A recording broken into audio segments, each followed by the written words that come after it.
Hi, I'm Tim, the author of Stretchy.org, a website about making catsuits. Here's the second part of how to make a catsuit. So you can get two types of fabric. You can get what's called four-way stretch, which stretches in two directions, and you can get two-way stretch, which stretches in that way, but doesn't stretch at all across. You can't make catsuits out of this, or you can, but they don't fit nearly as well. So forget about this, don't use it. Take about, a couple of feet of fabric along a rough middle, and then you roll the fold between your fingers to even the hanging edges. You can see the silver becoming hidden. Check that the edges are even from both the back and the front. Notice that I'm ignoring the edges cut by the shop. They won't be accurate. I'm only relying on the machined edges, the long ones. So you pin where you are holding, take one of the pinnings in your hand, grasp the next couple of feet and repeat all along until you've corrected and pinned the entire centre fold. I fan-fold the result, like this, for easy handling. So that's the fabric sorted out, and now to do the pattern. So I buy these fairly large sheets of tissue paper from the local art shop. They're 750 by 500mm. I line the paper up with the edge of the table and overlap them slightly. Then I stick them together. I use the so-called write-on tape because I can write on it with pencil while I'm drawing, and because it doesn't do the nasty yellow thing when it ages, so my patterns last for a long time, allowing me to refer back to them. I'm joining these two sheets into one with a few bits of tape. You can reinforce this with more tape on the back. Here I'm drawing a starting line an inch in from the end, so I'm not right on the edge of the paper.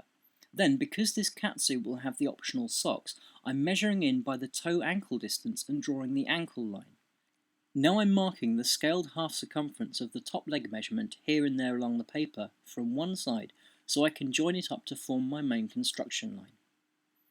Here I'm measuring the distances along that main construction line, starting with the ankle line and working up, making ticks for each distance and writing both the distance and the associated circumference beside each tick. I put these numbers as a check because it's surprisingly easy to confuse distances and ticks. Two ticks here with the distance just above, and above that the circumference with an arrow alongside. Between the two ticks is one of the marks I used to construct the main construction line. This is the top of the leg measurement. Because the final leg measurement and the first body measurement are at the same height on the body, this tick gets two circumferences. The body measurements continue upwards along the line, but note that I'm only plotting half the circumference, a quarter above and below the line, because one layer of fabric will give me the left-hand side of the body and the other will give me the right-hand side. For the legs, each layer of fabric will give me one leg, so I had to plot a whole leg circumference, half on either side of the line. Now I go back and start plotting the scaled circumferences perpendicular to the construction line.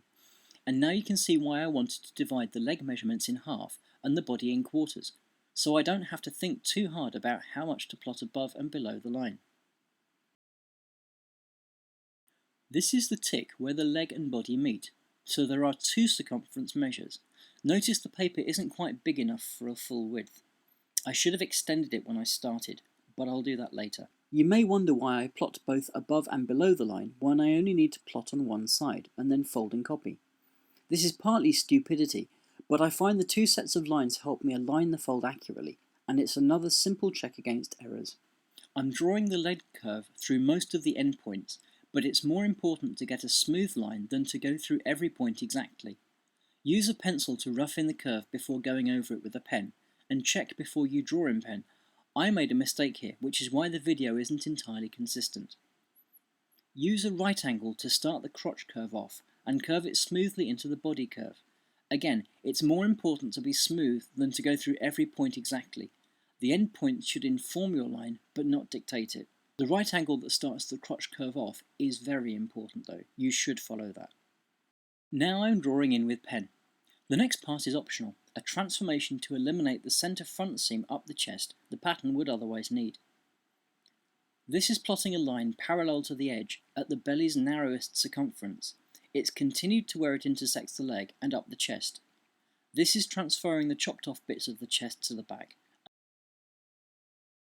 and marking this new line fold. Now I take the centre line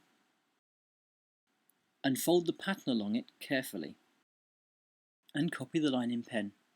Again, here I should have extended the paper with a scrap and copied the line there too, but I forgot. I only copy to the mid-back because I have to draw in the amended backline, but if you're not eliminating the centre front seam, you just copy all the way. Reinforce the tape on the back. Eliminating the centre front seam requires cutting off the crotch along the front line. I'll call that line on the crotch piece the cut fold line. Here I mark the intersection of the fold line with the leg curve. And here I extend the paper and copy the drawn line over. Back to eliminating the centre front seam. Slide the chopped off piece over, aligning both of the intersection points I marked just earlier and the two crotch points.